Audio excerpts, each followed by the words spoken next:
Phuket joins Earth Hour by turning off lights for 1 hour on March 27th.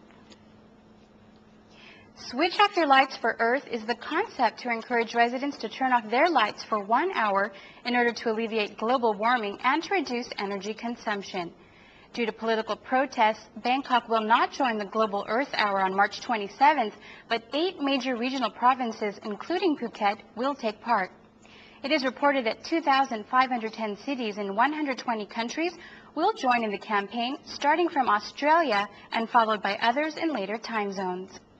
Participating cities are urged to switch off their lights between 8:30 to 9:30 p.m. Phuket will focus on the entertainment venue of Patong, while government officers, business and homeowners are encouraged to turn off their lights as efforts toward global warming reduction. And now turning to a touching story, a Canadian family donated automatic external defibrillators for hospitals in Phuket as part of EMS work for accident victims. The Yelazarov family and friends from Canada recently donated 6 automatic external defibrillators worth over 600,000 baht to local public hospitals' emergency medical service units in Phuket. The handover ceremony took place at Patong Hospital with Dr. Wiwat Sritatmanot from the Provincial Public Health Office and Patong Hospital Director Dr. Pumin Silapan receiving the machines.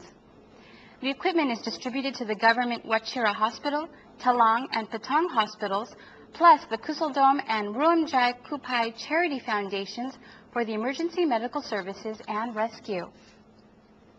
The Canadian family lost their beloved son Noah due to an electrical shock at Patong 6 years ago.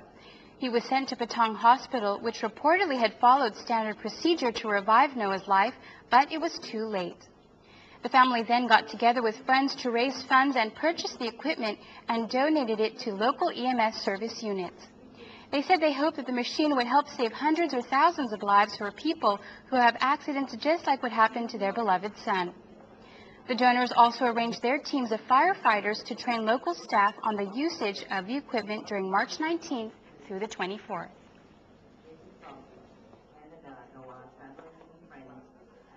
To thank everybody for letting us give the gift to you that possibly will save other lives, that no other families have to experience what we did. Noah was only here in 3 days. First feeling was looking out the window. How beautiful and surreal. What a place. Feel quite at peace here, knowing that Noah was surrounded by beautiful people and beautiful surroundings. We will continue to do our work as best we can with the help of and I cannot name them all, but they are here for us for the long haul. And we, I think I just overwhelmed, and I thank you. Would save 107. Phuket and Phang-Nga offer free vaccinations for pets while the authority prepares to gear for Phang-Nga rabies-free zone. As a public service for people, the Department of Livestock Development is now having its local offices across the nation provide mobile vaccination units for pets like cats and dogs during the summer season, during March 1st until April 30th. This service also extends to neutering and putting microchips in for pets. The efforts aim at preventing rabies or risk reduction from dog bites. In Phuket, the Rasada municipality joined hands with Soy Dog Foundation to provide the services free of charge for pet owners. The local government plans to give such public services to residents once a month. Meanwhile, in Phang-Nga, a similar practice took place in Muang District, where the Provincial Livestock Development vets provided mobile units for residents to bring their pets to vaccinate. The Phang-Nga Deputy Governor Warapot Ratissima stressed that Phang-Nga runs ongoing campaigns for pet vaccinations and educate people to raise their pets in a safe way. He also mentioned that Phang-Nga is ready to be announced as a rabies-free zone.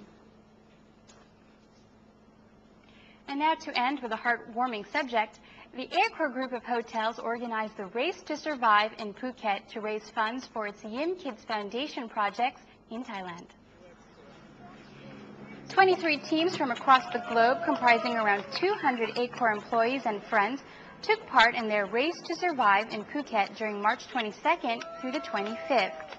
Over the course of 4 days, the teams who are in the hotel and hospitality, not professional athletes, push their bodies and minds to the limit, completing strenuous daily combinations of swimming, mountain biking, kayaking, and running, while camping at night on Lon Island, a small isolated island southeast of Phuket.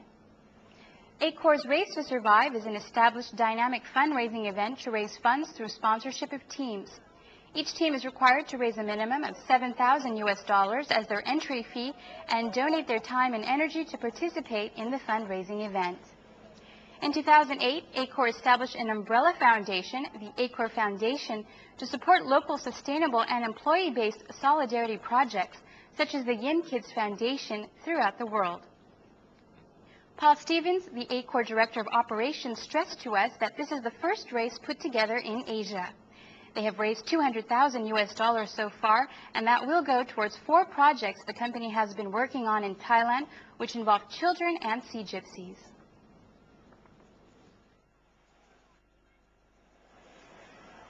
It's the first Race to Survive we've put together here in Asia, and the race consists of 4 days of racing. Okay, so the 4 events every day are running, ocean swimming, mountain biking, and canoeing. And the teams come here. The teams are made up of 4 people. Every team member has to do every event every day, so at least 3 of those events every day. Then the pleasure after the event of running and swimming and kayaking and mountain biking is then we camp the day after. So it's really going back to nature. It's about seeing a bit of Phuket, getting around the island and experiencing it like most people would never see it. Into the mountains, onto some of the deserted islands, getting to see a bit of the ocean that not many people see. So it actually is a very unique event. Every one of the teams that come here have to raise $7,000 as their entry fee. They also have to take 1 week off work, and they also have to train for 5 to 6 months before to get fit enough to complete the race. So there's a pretty big commitment from all our staff and friends that come over here to do the race in the initial stage. So what they expect to get out of this race is they're doing it for the kids, basically. So the money that we raise, which is raising about $200,000 right now, but we expect that to go up over the next week, goes to 4 projects that we're working on here in Thailand, 2 in the south and 2 in Bangkok. We already have a successful project working in Chiang Mai, which is looking after a few of the hill tribe people and education there. And what we plan to do with the money here is we help Kot Lon with educating their kids. It's a beautiful little island. We're actually going there to enjoy the community for a night later on in the week. We also look at Phang-Nga, some of the sea gypsies and rubber tree tappers whose kids have a challenge trying to get to school and education. Then we take that same thought to Bangkok, where we have the Mercy Centre that we look after. They have about 300 kids from the slum areas of Bangkok, the poorest of the poor, and we help with their education between 3 and 6 years old. And the idea of these projects is to get them into a sustainable development. So we fund the initial 1 or 2 stages. We have a project, we have a budget.